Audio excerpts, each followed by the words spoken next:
एक नगर के छोटे से गांव में दयानंद नाम का एक विख्यात डाकू रहता था। नाम तो उसका दयानंद था, लेकिन उसके पास दया नाम की कोई चीज नहीं थी। उसके नाम से ही लोग डर के मारे कांप उठते थे। वो निर्दय था, बिना किसी झिझक के लोगों की जान लेने में सक्षम था। उसने अपने साम्राज्य की नींव डर के सहारे रखी थी। गांव के सबसे अमीर व्यापारी तक उसे डर कर भारी रकम उसके पास पहुंचने थे, ताकि वो उसे परेशान ना कर सके। एक दिन हमेशा की तरह गांव के व्यापारी वल्लभ के घर पहुंचा। अपने अभिमान से भरे स्वर से वल्लभ से पूछा, वल्लभ, तुम जानते हो कि मेरा समय कितना कीमती है, और मैं ये भी जानता हूँ तुम्हारी तिजोरी कितनी भारी है। फिर भी मैं यहाँ तुम्हारे द्वार पर क्यों खड़ा हूँ? इस अपमान की क्या कीमत होगी? दयानंद जी, माफ करना, मेरा इरादा आपको नाराज करने का नहीं था। यह महीना सच में बहुत बुरा गया। मेरी कपास का नया खेब बंदरगाह तक पहुंचने में अटक गया। आप तो जानते हैं, व्यापार यह तो जुआ जैसा है। जुआ? ये मेरे लिए जुआ नहीं है, ये वसूली है, और ये मेरी वसूली कभी नहीं रुकती। वल्लभ, तुम मुझे बहाने मत दो। वल्लभ, तुम मुझे डर दो। तुम्हारी बड़ी आय है, अगर तुम गरीब हो गए तो मैं तुमसे पैसा लेना बंद कर दूंगा। लेकिन तुम अमीर हो आमिर, इसलिए हो कि मैं तुम्हें सुरक्षा देता हूं मेरी नजर से। अगर मैंने अब और बहस की तो यह मुझे मेरे ही घर में मार देगा। इसकी निर्दयता गांव की हवा में खुली है। मैं समझता हूं। दयानंद जी, मुझे माफ करना, मैं अभी व्यवस्था करता हूं। वल्लभ सेठ तेजी से अंदर जाता है। दयानंद अपनी जगह पर स्थिर खड़ा रहता है, जैसे कोई शिकारी शिकार का इंतजार कर रहा हो।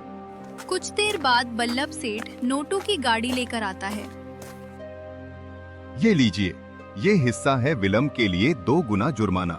मेरा वादा है, भविष्य में तारीख से पहले ही रकम आपके आदमी तक पहुंच जाएगी। 2 गुना? चलो, अच्छा है, तुमने अपनी समझदारी दिखाए।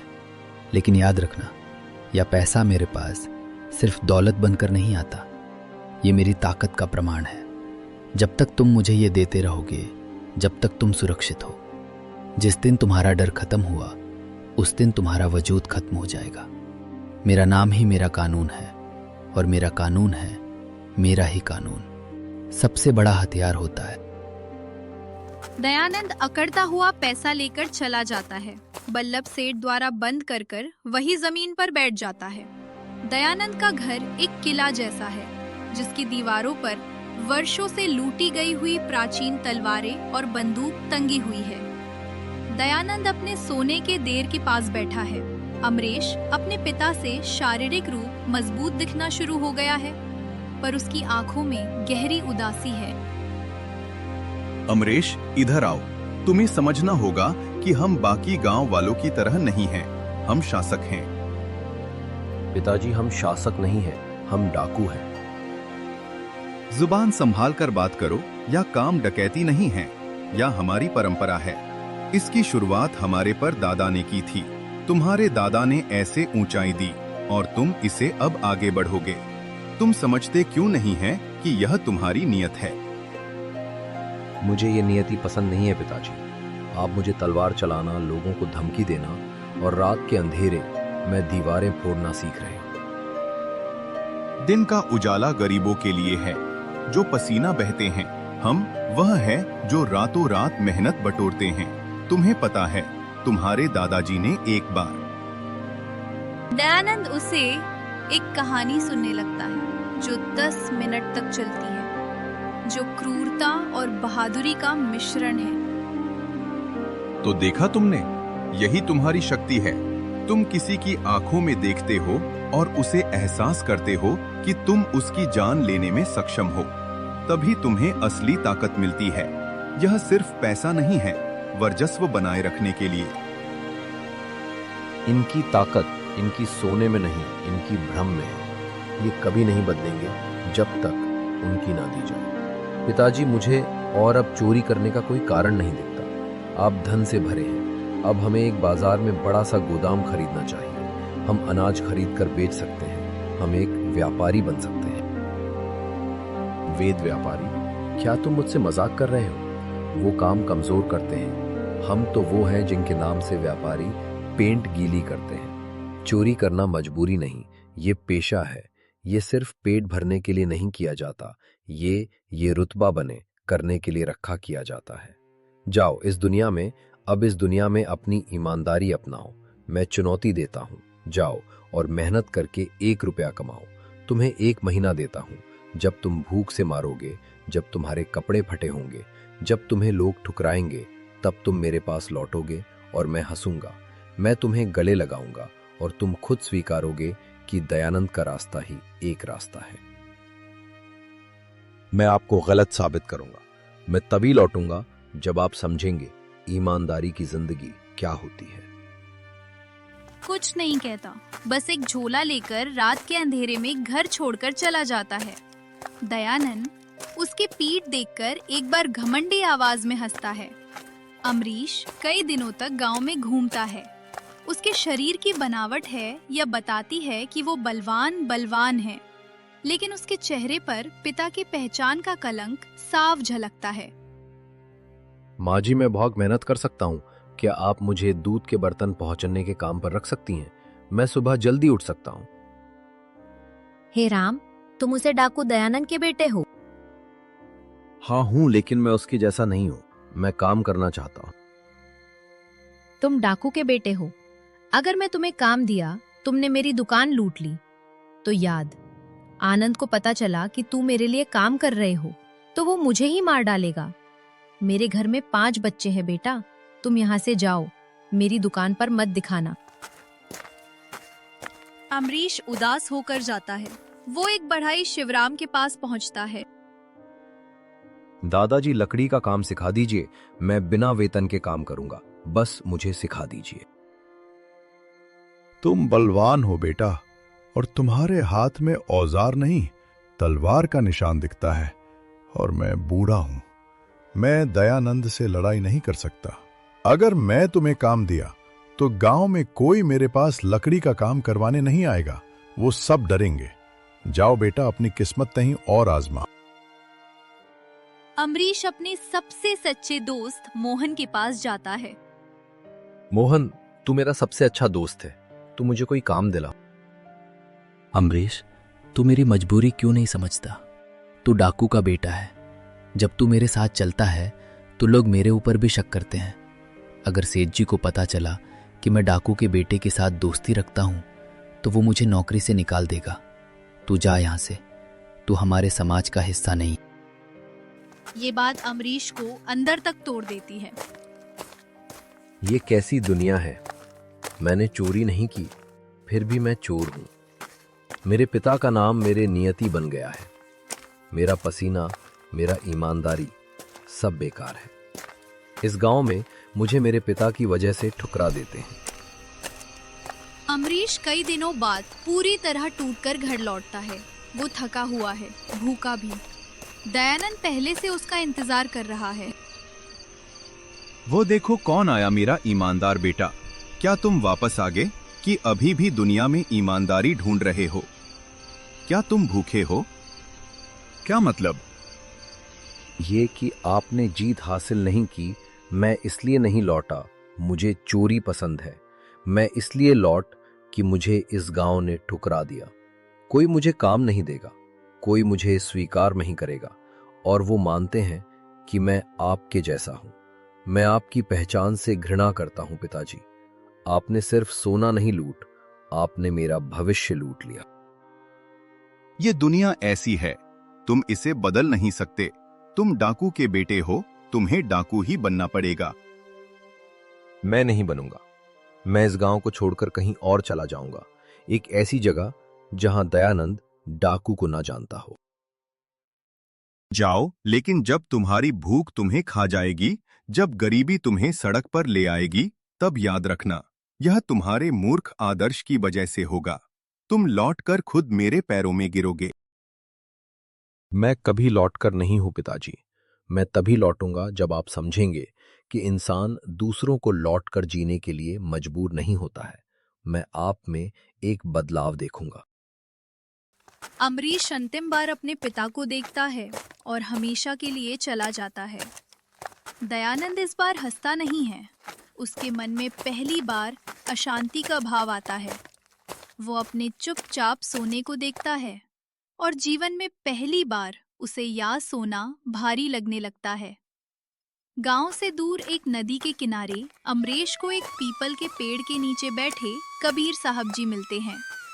कबीर साहब जी अत्यंत शांत और तेजस्वी हैं। अमरीश नदी में पानी पीने के लिए रुका। क्या बात है बेटा, तुम्हारी आंखों में बहुत दर्द है। तुम किसी पहाड़ के बोझ के तरे दबे लग रहे हो। आप महात्मा हैं। मैं तो एक राहगीर हूं जो सच की राह दिखाता हूं।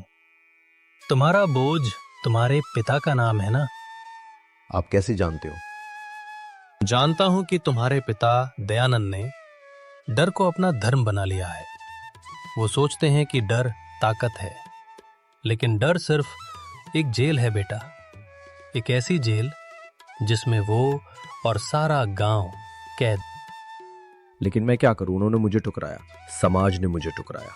मुझे लगता है सच में इस दुनिया में ईमानदारी कोई काम नहीं मिल सकता।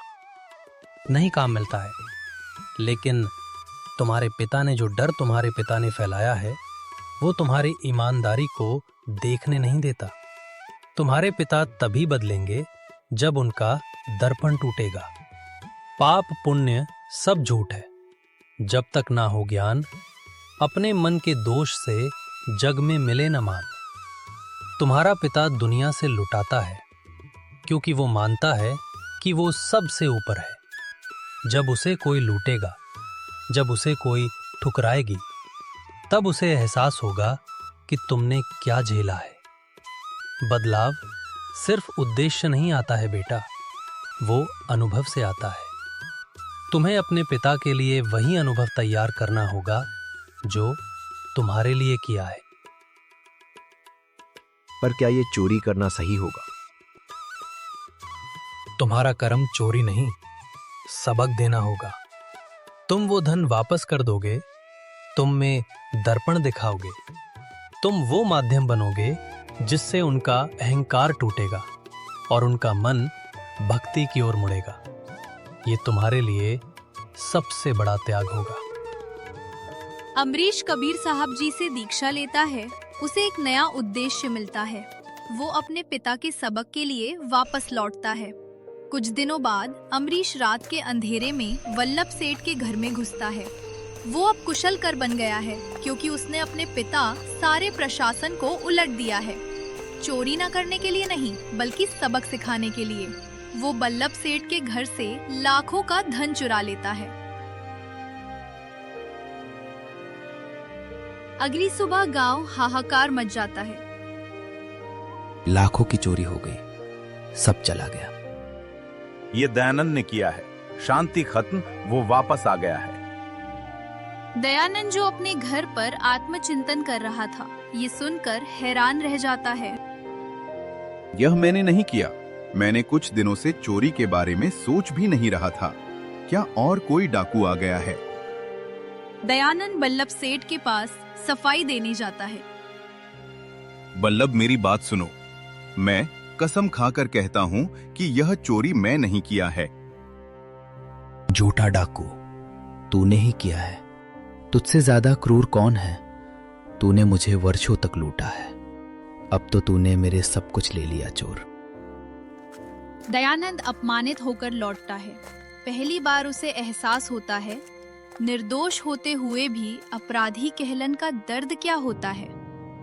दयानंद असली चोर को पकड़ने की कोशिश करता है, पहरा देता है, लेकिन असफल रहता है। एक रात जब वो पहरे पर बाहर होता है, अमरीश अपने ही घर में घुस जाता है। अमरीश ने अपने पिता के वर्षों की कमाई, सोना चांदी सब कुछ चुरा लिया। दयानंद सुबह घर लौटता है। घर का दरवाजा खुला है, तिजोरी टूटी है। उसका वर्षों का साम्राज्य एक रात में खंडहर हो गया। नहीं, यह नहीं हो सकता। मेरी तिजोरी, मेरा दौलत, मेरा पहचान सब चला गया। गांव वाले धीरे धीरे जमा होते हैं वो दयानंद की बर्बादी देखकर। अब उस पर हंसते नहीं बल्कि तरस खाते हैं। बेचारा, इसके साथ भी ऐसा हुआ। इसने दूसरों के साथ गलत किया। कैसा लग रहा है दयानंद जी, जब आपकी कोई मेहनत, तो माफ करना, आपकी लूटी हुई दौलत को छीन लेता है तो कैसा लगता है? दयानंद टूटा अपनी पुरानी राह पर लौटने का अंतिम प्रयास करता है। मेरा मासिक हिस्सा मुझे दो। तू अब किसका डाकू है? तेरे पास अब कौन सी ताकत है?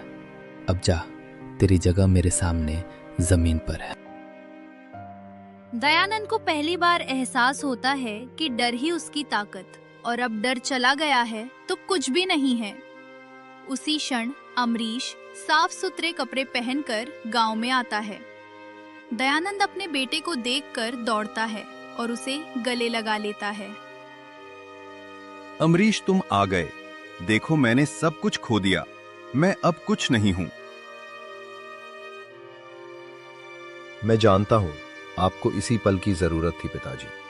आपको जरूरत के महसूस करना था जो वर्षों से दूसरों को दिया है। तुम क्या कह रहे हो? बल्लभ सेठ के घर चोरी करने वाला और आपका घर लूटने वाला मैं ही था पिताजी। तुम पर क्यों? मैंने आपसे कहा था मैं तभी लौटूंगा जब आप समझेंगे मैंने ये सब आपको सीखने के लिए किया था। मैंने कबीर साहब जी का ज्ञान सुना, उन्होंने सिखाए, डर नहीं, प्रेम और सच्चाई ही वास्तविक दौलत। मैं मूर्ख था। मैंने अपने बेटे को सिर्फ डाकू बनाने की कोशिश की। अमरीश, तुमने मेरी आंखें खोल दी। मुझे माफ कर दो। दयानंद को अपनी गलती का एहसास होता है। वह तुरंत बल्लभ सेठ के पास जाता है। बल्लभ सेठ, मैंने तुम्हें और जो पूरे गांव को कष्ट दिया उसके लिए मैं माफी मांगता हूं। मैं अपराधी हूं। यह रहा आपका लुटा हुआ सारा धन। अमरीश और दयानंद ने मिलकर बल्लभ सेठ और गांव वालों का सारा चोरी किया हुआ धन वापस किया। दयानंद जी ने अपने अपराधों के लिए पश्चाताप किया। दयानंद और अमरीश दोनों कबीर साहब जी से दीक्षा लेते हैं। वो चोरी छोड़ देते हैं, मेहनत कर कर एक नया जीवन शुरू करते हैं। दयानंद अपनी बची हुई दौलत से गांव में एक छोटा सा व्यापार शुरू करता है। मैं अब डाकू नहीं हूं। मैं अब एक ईमानदार व्यापारी हूं।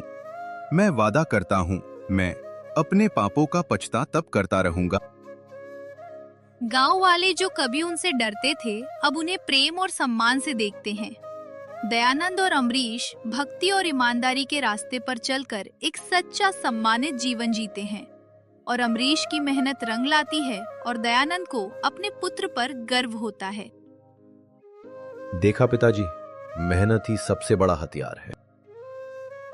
दोस्तों, कहानी अच्छी लगी हो तो चैनल सब्सक्राइब, लाइक, शेयर करें। मिलते हैं फिर एक नई कहानी में। तब तक के लिए राम राम।